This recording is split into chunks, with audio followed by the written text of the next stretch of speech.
चलिए अब खबरें विस्तार से बता दें। पूरे उत्तर भारत में ठंड का कोहराम देखने को मिल रहा है। हर तरफ लोगों पर ठंड की मार पड़ रही है। विजिबिलिटी काफी कम हो गई है, जिससे लोगों की आवाजाही में काफी परेशानी हो रही है। हम आपको अब 6 तस्वीरें दिखा रहे हैं। ये दिल्ली की है। दिल्ली के अलग अलग कोने से 6 तस्वीरें आपकी टीवी स्क्रीन पर। पहली तस्वीर है राजधानी दिल्ली के इंडिया गेट की, दूसरी तस्वीर आईटीओ के पास की है, तीसरी तस्वीर की बात की जाए तो जनपथ से है, वहीं चौथी तस्वीर मथुरा रोड से है, पांचवी तस्वीर मुनिरका से है, जहां छठी तस्वीर की बात की जाए तो वो राजाजी मार्ग से है। कोहरे का कहर जो है वो देखने को मिल रहा है। इन 6 की 6 तस्वीरों में कोहरे के कारण विजिबिलिटी एकदम शून्य हो रखी है, जिस कारण लोगों को दिक्कतों का सामना करना पड़ रहा है। तो 6 तस्वीरें आपकी टीवी स्क्रीन पर दिल्ली के अलग अलग कोने से ये तस्वीर है। इंडिया गेट, आईटीओ, जनपद, मुनिरका, राजाजी मार्ग और मथुरा रोड की तस्वीर है। इसमें साफ तौर पर नजर आ रहा है कि किस तरीके से कोहरे का सितम है। कुछ भी नजर नहीं आ रहा, एकदम विजिबिलिटी शून्य हो चुकी है, जिससे आवाजाही में काफी दिक्कत हो रही है। और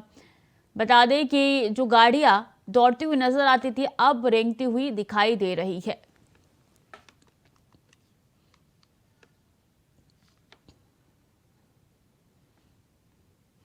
शीतलहर और घने कोहरे के कारण ठंड चरम पर है, जिस कारण नई दिल्ली आने वाली कई ट्रेनें लेट है। तो वहीं दूसरी तरफ इस शीतलहर में भी देश के वीर जवानों का हौसला बुलंद है और जोश हाई है। पूरे जोश के साथ जवान कर्तव्य पथ पर 26 जनवरी के परेड की तैयारियों में जुटे हुए हैं। हम आपको अब 2 तस्वीरें दिखा रहे हैं। पहली तस्वीर कर्तव्य पथ की है, जहां पे जवान किस तरीके से तैयारी कर रही हैं, आने वाले 26 जनवरी की परेड की तैयारी करते हुए, रिहर्सल करते हुए दिखाई दे रहे हैं। वहीं दूसरी तस्वीर की अगर बात की जाए तो दिल्ली के रेलवे स्टेशन की है, जहां पे ट्रेनें कितने देरी से चल रही है ये नजर आ रहा है।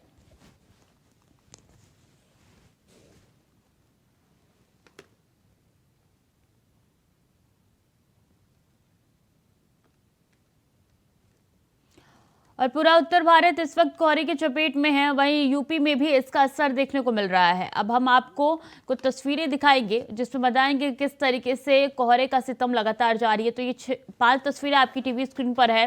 पहली तस्वीर आगरा से है, दूसरी तस्वीर गाजियाबाद से है, तीसरी तस्वीर मथुरा से है, चौथी तस्वीर वाराणसी से है और 5वीं तस्वीर लखनऊ से है, जहां कोहरे का असर देखने को मिल रहा है। तो ये 5 तस्वीर है, जिसमें सिर्फ कोहरा ही कोहरा नजर आ रहा है।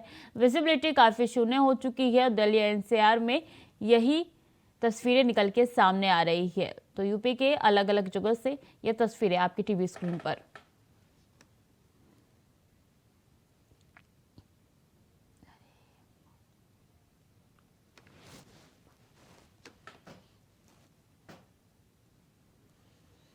और कांग्रेस की भारत जोड़ो न्याय यात्रा आज से शुरू हो रही है। यात्रा के लिए राहुल गांधी दिल्ली से मणिपुर के लिए रवाना हो गए हैं। थोड़ी देर बाद राहुल गांधी मणिपुर की राजधानी इंफाल से यात्रा की शुरुआत करेंगे। यात्रा के लिए राहुल गांधी के साथ कई अन्य वरिष्ठ नेता भी मणिपुर के लिए रवाना हुए हैं, जो इस यात्रा में शामिल होंगे और राहुल गांधी के साथ कदम से कदम मिलाकर कदम ताल करेंगे।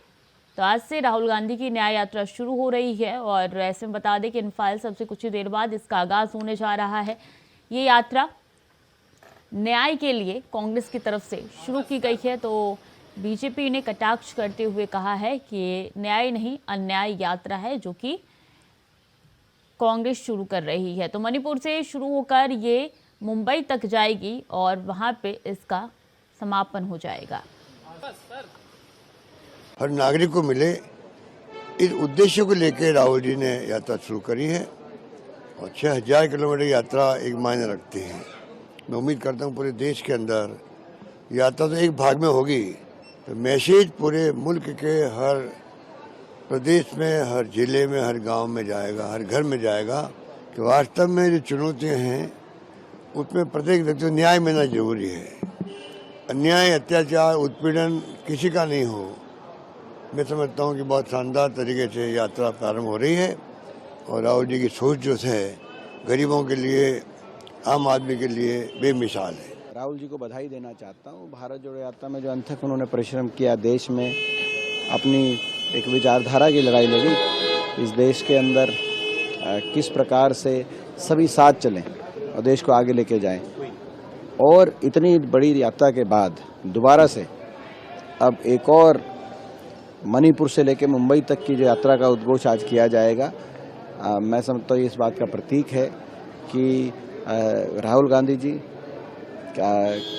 इस लड़ाई में पीछे नहीं हटने वाले, लड़ाई लड़ेंगे, संघर्ष करेंगे और हम सब उनके साथ हैं। कहना चाहेंगे कि ऐतिहासिक यात्रा होगी, जैसे पिछली यात्रा सफल रही। इसमें न्याय शब्द और जोड़ा गया है कि जो अन्याय हो रहा है लगातार देश की जनता के साथ, तो न्याय दिलाने के लिए राहुल जी आज मणिपुर से शुरू कर रहे हैं और 6,500 किलोमीटर की यात्रा होगी पूर्व से लेकर पश्चिम तक, जो पूरे देश की जनता में जागृति पैदा कर देगी। It is a very important day for the Congress party and the country. Bharat Jodo Nyaya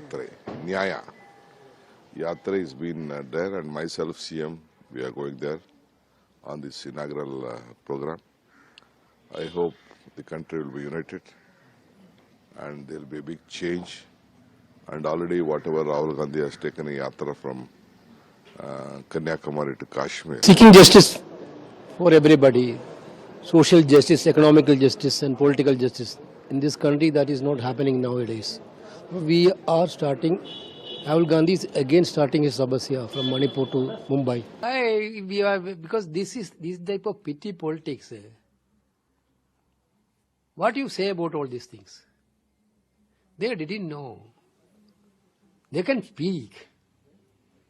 What they have done for this country. They are attacking Rahul Gandhi, they are attacking Indira Gandhi, they are attacking Pandit Jawaharlal Nehru, they are attacking Rajiv Gandhi.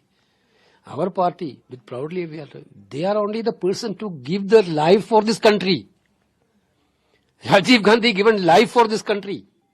Indira Gandhi given life for this country.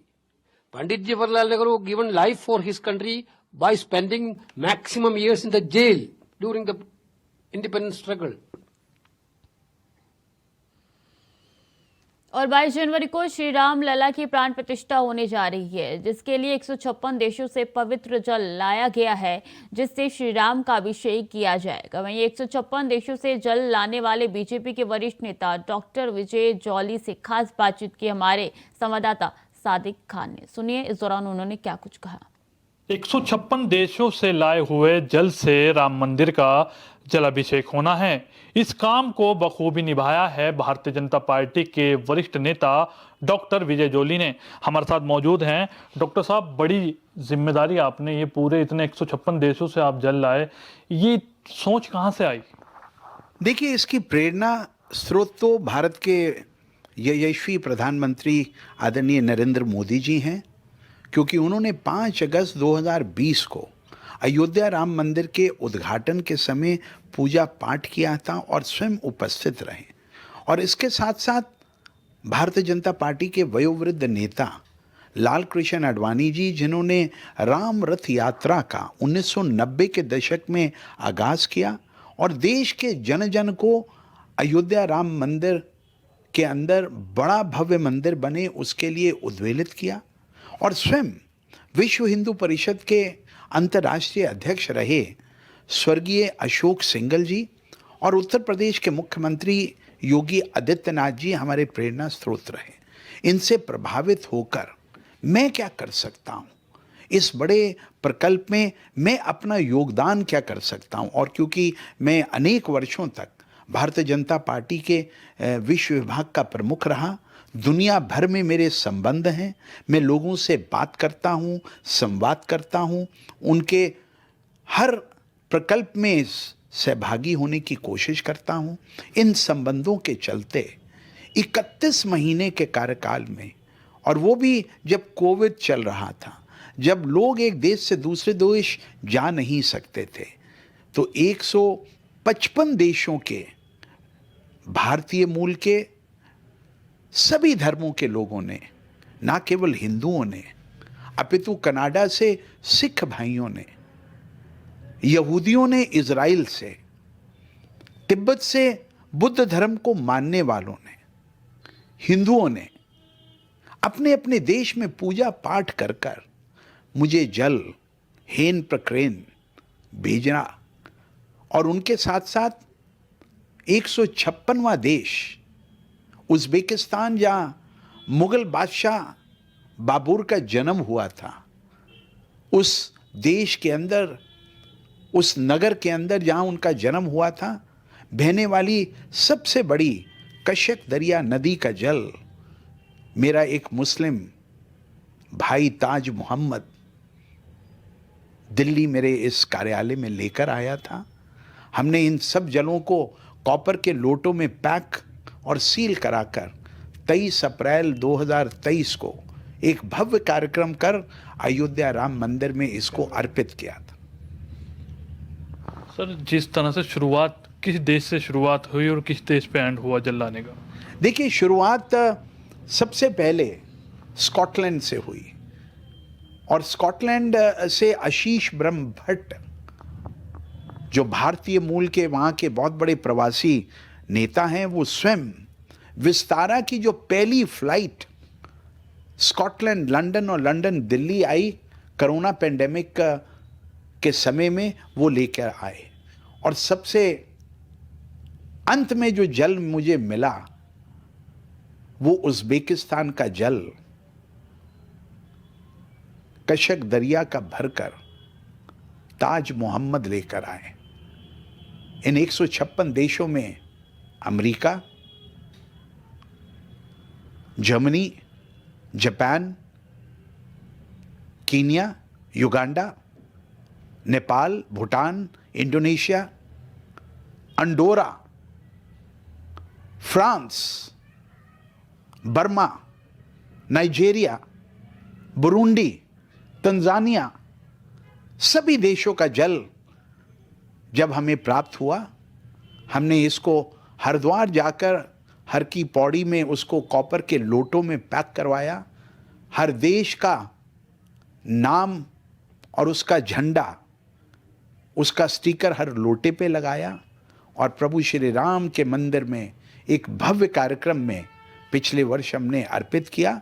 और अभी एक बड़ा लोटा हमने विश्व हिंदू परिषद के संरक्षक प्रचारक आदरणीय दिनेश चंद्रा जी को सौंपा है, जिन्होंने मुझे इस बात का आश्वासन दिया है कि वो जल अयोध्या राम मंदिर के प्रांगण में गर्भगृह में 22 जनवरी के कार्यक्रम में अर्पित किया जाएगा।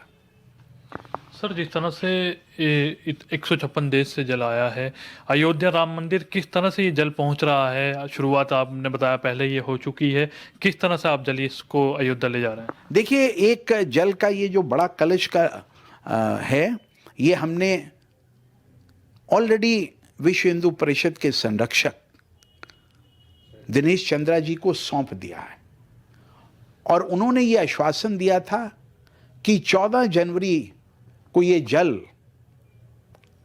अयोध्या राम मंदिर के प्रांगण में पहुंच जाएगा और 22 जनवरी को पूजा पाठ के समय इस वैश्विक जल को अर्पित किया जाएगा, ताकि भाव ये निकले प्रभु श्री राम केवल भारत और भारतीयों के नहीं थे, पूरे विश्व का विश्वास वैश्विक स्तर के ऊपर प्रभु श्री राम के आदर्शों में आज भी सतत रूप से वो विश्वास और उस विश्वास को अर्पित करने के लिए इस वैश्विक जल को वहाँ अर्पित किया जाएगा।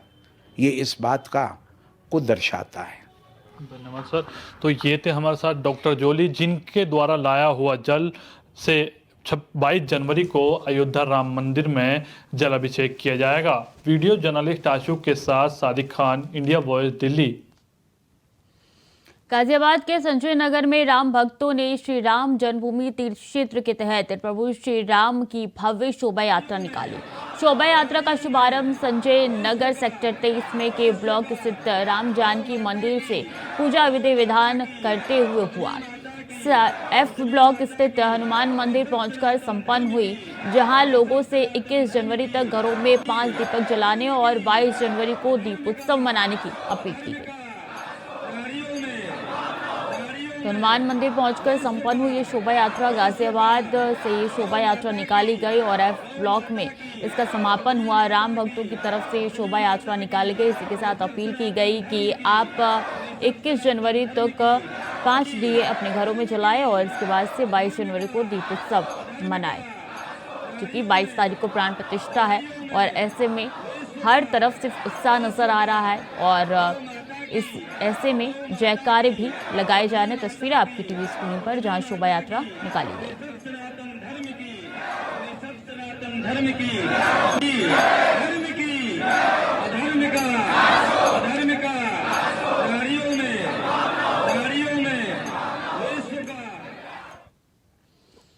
तो फिलहाल के लिए बुलेटिन में इतना ही। खबरें लगातार जारी है, देखते रहे इंडिया वॉइस।